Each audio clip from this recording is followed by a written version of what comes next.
welcome the great funny Tim Somerville, everyone!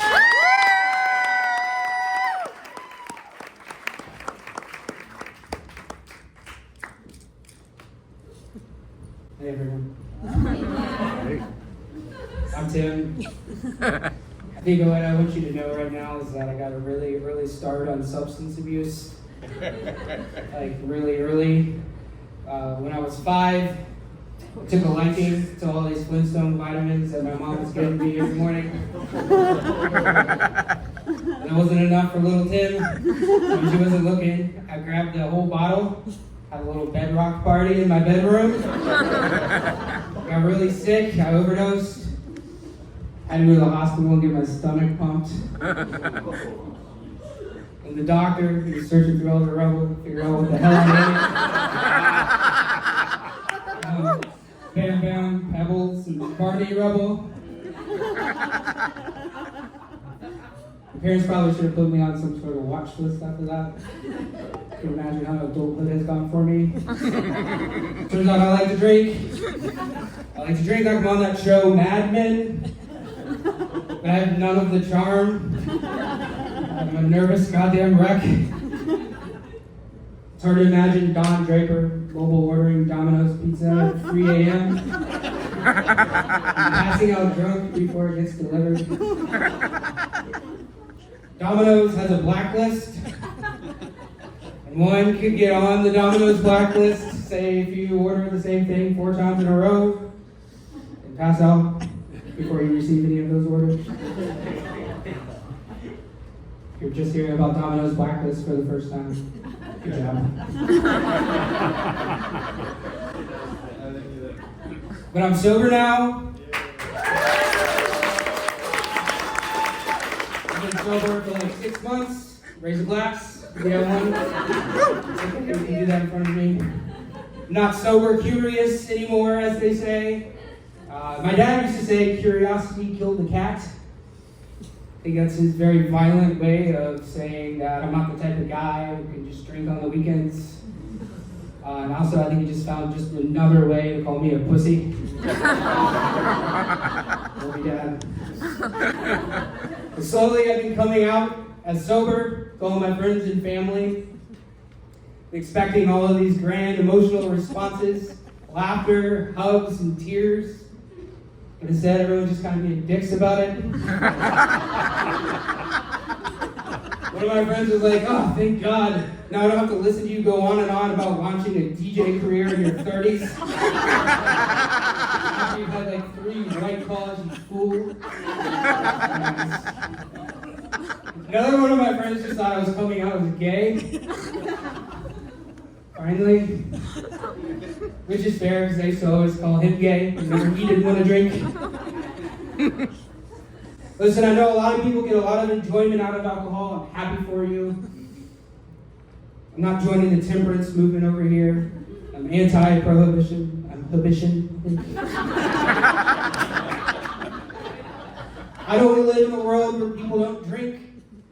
But many, many people have told me that they don't want to live in a world where I drink. There's just something about it, man. That shit gets my bloodstream. Sort of like commandeer a small engine plane and fly to Guatemala.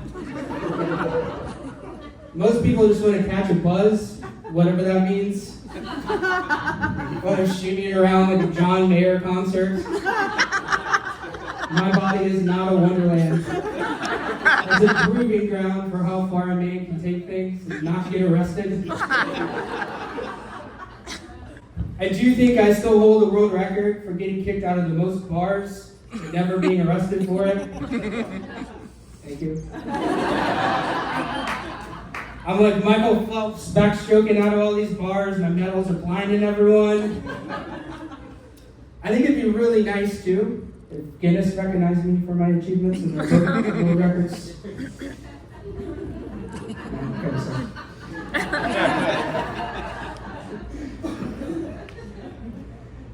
I started to track my decline with alcohol by the way my friends reacted to when I invited them out for a drink.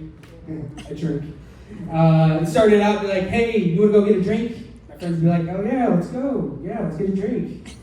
Later on, I'd be like, hey man, you want to go get a drink? My friends would be like, work tomorrow. You want to catch me on a weekend? I'm like, oh yeah, weekend, it's nice. Yeah, good idea. Later on, it was like, hey man, you want to go get a drink? Then my friend started saying things like, I'm locked into this like 30-year retirement plan, Tim, and I don't know how going out for a drink with you really fits into all that. Like open a 401k. And then after that, it became, hey man, you want to go get a drink? And my friends would be like, I don't want to die tonight, Tim.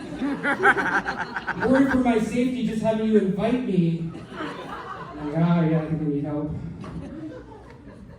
I did just read a self-help book recently, and it said something about, a lot of alcoholics are often mislabeled as weak, lazy people. It's not true. Many of them are actually very, very strong.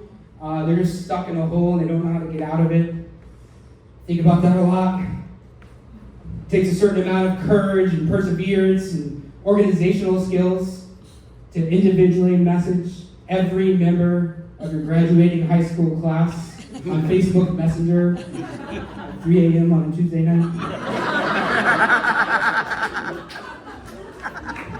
Sober, I might not have told Laura from AB Calculus that in my 30s I now hold a different view of beauty than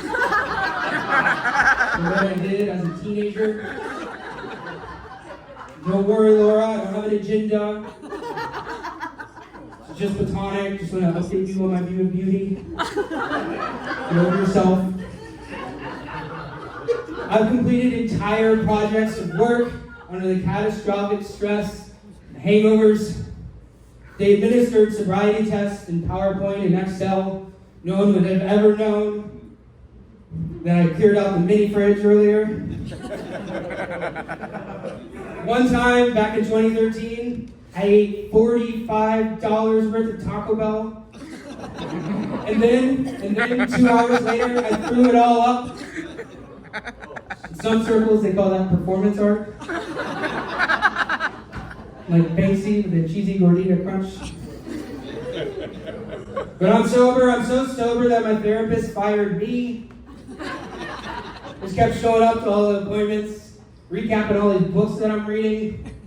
The therapist is like, hey man, I don't think it's ethical for me to let you treat therapy as like this two-man person book club thing that you're doing here. Get the hell out of my office. And come back if you ever figure out if you're gay or not. You insist on sitting in my lap. There's a couch right there.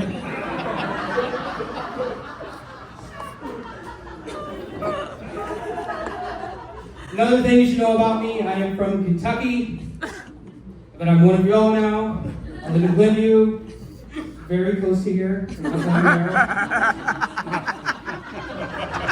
I grew up in Kentucky before the Oxycontin hit the shelves. I got out, thankfully. We're finding out now that Purdue Pharma, they targeted my people first with this evil poison. That's what they think of us. Yeah, I'm kind of glad I live in Glenview. It's safe, it's clean, it's nice. My wife grew up here. I'm a little proud to live here, to be honest.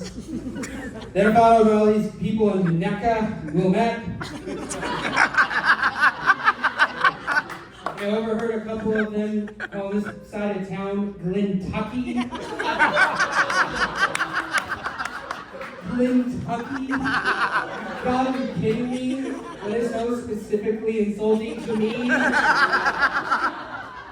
You're using my birthplace to drive home your point about my white picket fence? What, you live 2 miles closer to the lake? I know y'all ain't swimming in there. Then family moves in across the street. I find out the dad is from Louisville. It's not really helping with this whole Kentucky thing. So I go over across the street and introduce myself and I say, listen pal, you and I, we are bad for each other. Crushing property values around here, man. Listen, let's keep the tobacco plants out back. No banjo after dark. Scares people. Things get much worse around here. We're going to start here in Indiana. That's where we move. Thanks so much, everyone.